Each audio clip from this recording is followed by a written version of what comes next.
I don't think 20 years ago, I couldn't even imagine saying, here, I'm gonna be a dad. Did I wanna be a dad? Absolutely. But it felt like it was an impossible dream.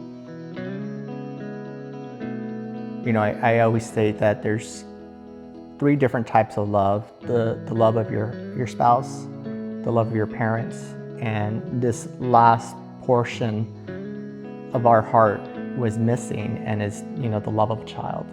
And that has really completed us.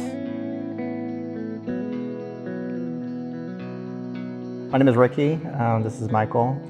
We're originally from the Bay Area, California. Both had aspired to have a family for many years. I mean, our journey started 2 years ago, but for us, this has been like our life's work. It's not just been 2 years, it's been decades in the work. So bringing Pablo into this world has been a blessing, not only to us, especially to our family.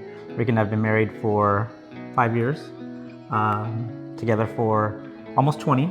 Yep. Like he'd mentioned, we come from big families. Again, our background is Mexican, so we're very family oriented. So we've always wanted children, and now here we are. I've always wanted to be a dad. I just never felt that having my own children would ever be a possibility, being a gay man. I always dreamed of being a dad. I remember one day crying to him, saying that I don't think I'll ever be a dad. That's my dream, to become a dad, And I remember I must have been probably 10 years prior to our surrogacy journey. It just seemed like being a gay man, adoption, and just the stigma, of a family. Even during those 10 years ago, it was a completely different time.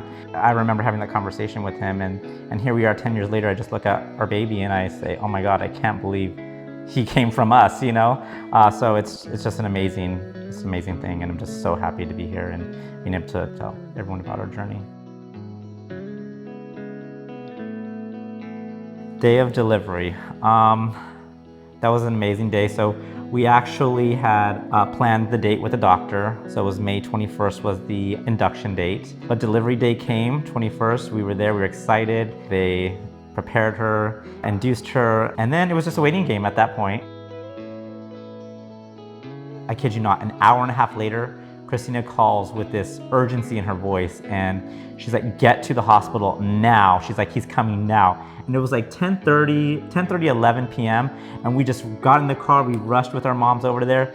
We freaked out, we're like running through the emergency room to get in because the hospital was already closed. We ran upstairs, the nurses finally calmed us, like, you made it. They calmed us, Initially, Kristina was supposed to have Tony, her husband, be there for support, but unfortunately, he couldn't be there. He's watching his kids. Yeah, he was watching the babies. In that moment, with Tony not being there, I felt for Kristina in that moment. We had talked about the delivery and her husband being in there with us. So I felt like we had to step in. Yeah. And I will never forget that moment of stepping in for Tony. And we just grabbed her hand and we said, let's do this, And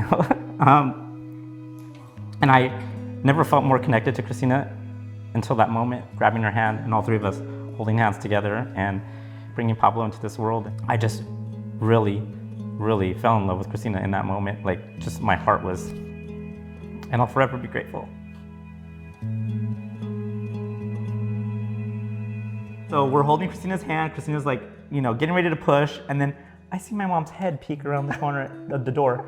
And she's like knocking. And I'm like, Mom, you have the waiting room, please, And mind you, Kristina's all straddled up. Kristina's like ready to push. And then I see his mom peeking her head over. And so they're like, oops, sorry. And it's like, Mom, I know what you're doing, right? So then she leaves. And then Kristina's so amazing. She was like, stop. She's like, no.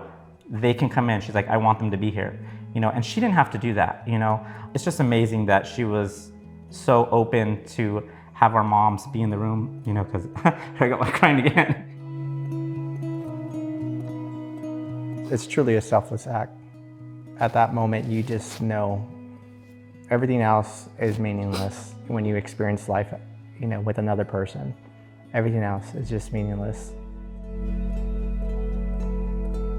Compensation part for surrogates, I think they absolutely deserve it. I mean, Going into the process, as I mentioned before, it's a significant, monetarily, it's significant, right, for intended parents. But going through the process, though, to be quite honest, I don't think surrogates are paid enough. And he told me that he's like, what Kristina's done for us, this is priceless. Like, she deserves way more than what she got. My favorite part about being a dad is obviously seeing this guy right here, his love for his baby boy, and just seeing Pablo, the world through his eyes. I just love it. It's beautiful. Him noticing his surroundings. We couldn't be more happy. And there's a whole other element, as gay men experiences, just the aspirations of having a family.